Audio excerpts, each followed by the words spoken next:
আসসালামু আলাইকুম দর্শক, মকবুল হোসেন ফেসবুক প্রোফাইল এবং ইউটিউব চ্যানেলে আপনাদের সবাইকে স্বাগত জানাচ্ছি। প্রিয় দর্শক, আজকের ভিডিওর মাধ্যমে আপনাদের একটি সরকারি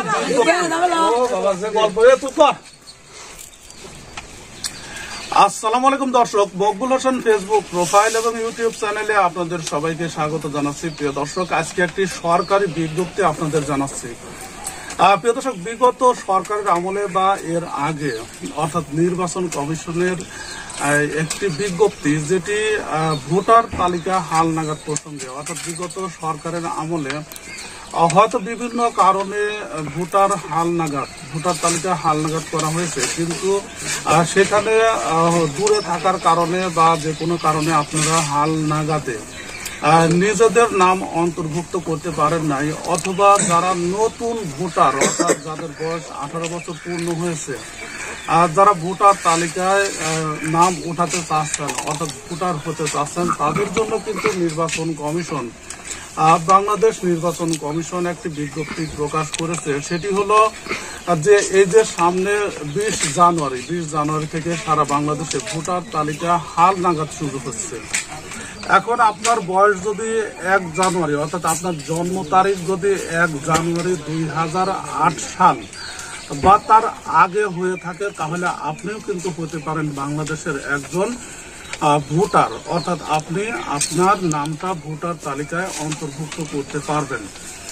প্রিয় দর্শক, এখন ভোটার তালিকার অন্তর্ভুক্ত করার জন্য বাংলাদেশ নির্বাচন কমিশন কর্তৃক নির্ধারিত যে প্রতিনিধি আছে, তারা 20 জানুয়ারি থেকে 3 ফেব্রুয়ারি পর্যন্ত আপনাদের বাড়িতে, আপনাদের এলাকায় কিন্তু যাবে, এবং এই তারিখের মধ্যে অবশ্যই আপনাকে বাড়িতে থাকতে হবে, অথবা আপনি যদি দূর দূরান্তে কোনো চাকরি করেন অথবা যে কোনো জায়গায় থাকলে অবশ্যই আপনার এলাকায় এই নির্বাচন কমিশন কর্তৃক নির্ধারিত যে প্রতিনিধি, সে কে আপনাকে খুঁজে বের করে তার সঙ্গে অবশ্যই যোগাযোগ করতে হবে, এবং এই নির্বাচন কমিশনের নির্ধারিত এই প্রতিনিধির কাছে আপনার কিছু তথ্য দিতে হবে। অর্থাৎ ভোটার তালিকা হালনাগাদ করতে গেলে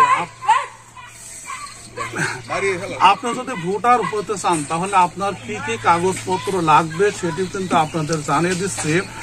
আর সবার প্রথমে যেটি লাগবে সেটি হলো 17 ডিজিটের অনলাইন জন্ম সনদের ফটোকপি, অর্থাৎ আপনার ইউনিয়ন পরিষদ থেকে আপনি যে জন্ম সনদ যেটি নিয়েছেন সেটি অবশ্যই অনলাইন কপি হতে হবে, যেটার ডিজিট থাকতে হবে 17টি। এছাড়া জাতীয় পরিচয়পত্র, নাগরিকত্ব সনদের ফটোকপি এবং নিকট আত্মীয়ের অর্থাৎ পিতা মাতা ভাই বোন, আপনার নিকটবর্তী যেসব আত্মীয় আছে, নিকটতম যেসব আত্মীয় আছে, তাদের এনআইডি কার্ডের ফটোকপি লাগবে, এবং জেএসসি এসএসসি দাখিল সমমান বা 8ম শ্রেণী পাশের আপনার যে সনদ আছে সেটির ফটোকপি লাগবে প্রযোজ্য ক্ষেত্রে। এখন আপনি যদি শিক্ষিত না হন বা স্কুলে না যান, তাহলে কিন্তু সেটা দরকার হবে না।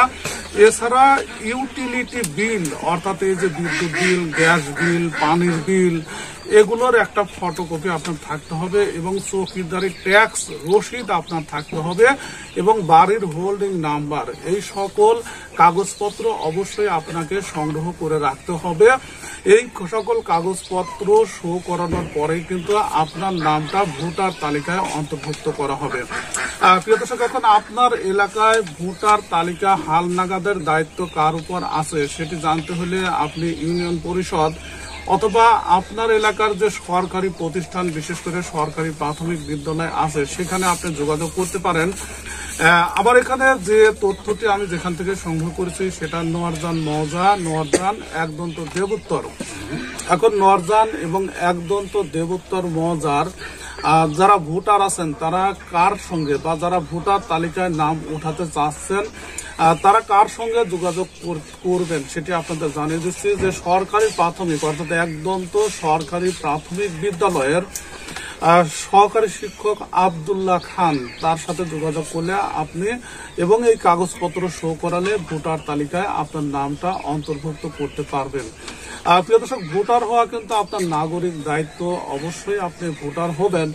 এখন যারা বিদেশে আছে, যারা বিদেশে থেকে ভোটার তালিকায় নাম অন্তর্ভুক্ত করতে চাচ্ছেন, তাদের জন্য কি নিয়ম আছে সেটি কিন্তু এখানে লেখা হয় নাই।